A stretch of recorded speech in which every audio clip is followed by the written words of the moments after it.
Assalamualaikum. Jangan lupa subscribe dan tekan tombol lonceng ya. Alhamdulillah, jazakumullahu khairan. Yang kadang sudah nikah datang ke rumah ibunya seminggu sekali, sebulan sekali. Yang punya handphone kadang nelpon anak buahnya, nelpon istrinya sehari bisa 5-6 kali, nelpon ibunya sebulan sekali.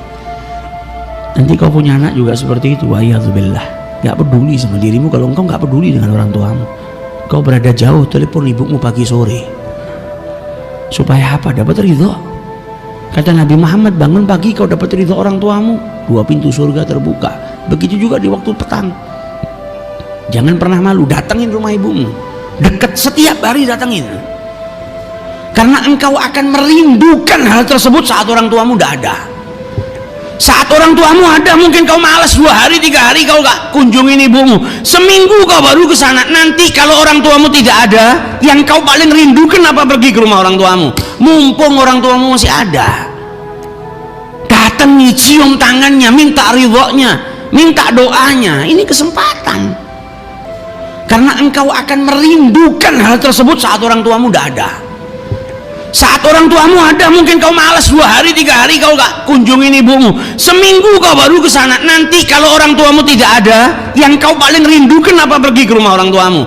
Mumpung orang tuamu masih ada.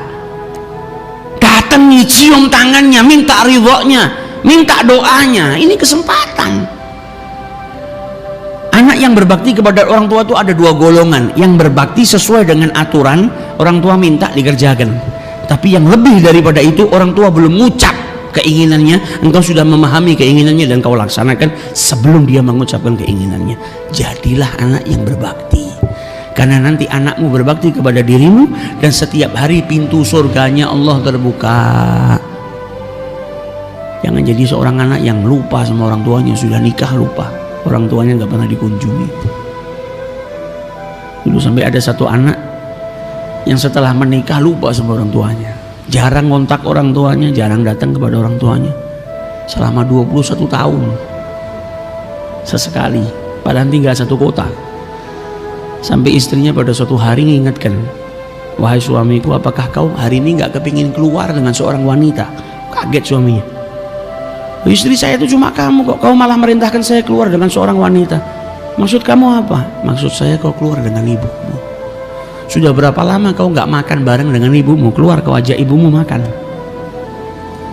Yang ada kau ajak saya, terus tiap keluar kau ajak istrimu. Ibumu yang mati-matian ngasuh dirimu, kau tidak pernah ajak keluar dia makan. Saya nggak bisa makan mewah, ajak keluar makan nasi liwet, nasi pecel, nggak harus mahal. Keluarnya engkau dengan ibumu itu bikin ibumu bahagia. Kalau ibu bahagia, pintu surganya Allah terbuka. Keridhaannya Allah juga engkau bisa dapatkan. Maka sang anak kaget, ya Allah, 21 tahun saya sudah nggak pernah keluar lagi sama ibu saya. Semenjak saya nikah saya lupa. Maka dia telepon ibunya, bu siap-siap, saya malam ini saya jemput, saya ajak makan malam. Saking bahagia ibunya. Ini anak di perjalanan baru mau sampai rumah, baru mau telepon ibunya, kaget ibunya sudah di depan rumah, sudah nunggu. Kata anaknya apa? Hari itu saya nggak ngelihat orang yang lebih bahagia dari ibu saya. Ketika dijemput sama anaknya mau naik ke mobil, ibunya bilang apa? Wahai anakku, tidak satu orang pun di kampung ini kecuali tahu malam hari ini kau mau ngajak saya makan malam. Saking bahagianya, anakku kembali 21 tahun hilang. Saya nggak digubris, saya nggak didatangi, hari ini ngajak saya keluar makan malam. Saking bahagianya ibu. Ibu kita bahagia dengan kita kalau mendekat itu bahagianya yang luar biasa. Maka jangan pernah menjauh selagi kita masih punya orang tua. Didatengin itu ibunya, diajak makan, sampai di rumah makan ibunya sama anaknya disodori menu makanan, pilih bu. Anaknya lupa karena 21 tahun nggak ngajak makan ibunya. Lupa kalau ibunya sekarang penglihatannya nggak seperti dulu, ngelihat nggak kelihatan nih menu makanannya. Diambil sama anaknya, dibaca satu persatu menu makanannya, makanan ini, didengarkan satu-satu sama ibunya, sambil ibunya bahagia dan meneteskan air mata. Teringat ketika dia ngejak anaknya masih kecil belum bisa baca, juga ibunya membacakan menu itu satu persatu, dibacakan dengan sabar. Sampai anaknya bahagia, alhamdulillah saya bisa ngajak makan ibu saya.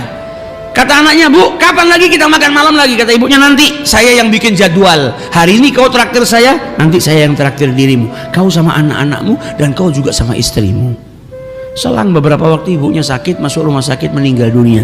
Selesai meninggal dunia dari pemakamannya dan selesai semua, si anak ini dapat telepon dari rumah makan, dapat undangan jamuan makan gratis dia sama keluarganya.